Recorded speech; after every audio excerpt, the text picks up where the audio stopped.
Hi, Sanford Smith here with Penn State Extension. Today I'm joined by Andrew Bechtel, and he is the bird counter of birds of prey up on a ridge, Tussey Ridge, here in central Pennsylvania.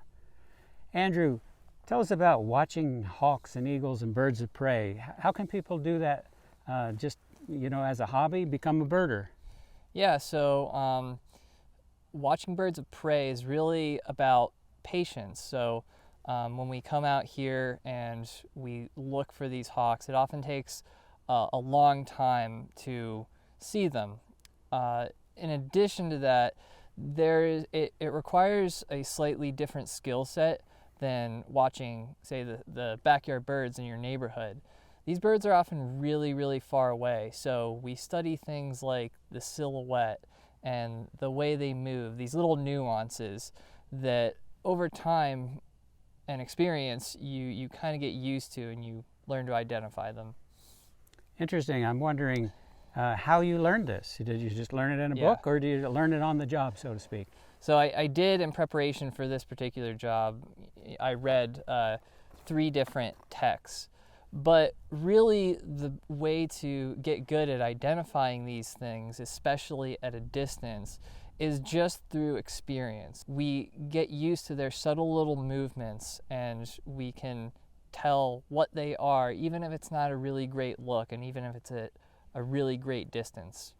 I see you have some binoculars on. Do you use binoculars for most of your identification work, or do you use scopes?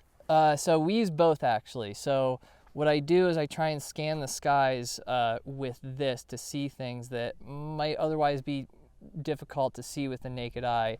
And once we locate it with our binoculars, then we use our scopes to get a better look at it. Interesting. So if you were recommending to someone what they need or what to do to get started birding and for birds of prey, what would you say?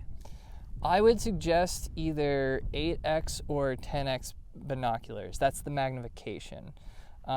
If you choose to buy 8x binoculars, you're going to have a wider field of view, which means you're going to be able to look through them and see more of the sky. But if you buy a pair of 10x binoculars like I have here, you'll be able to see things that are a little bit farther away, but you won't have that field of view that you would have with a smaller magnification binocular.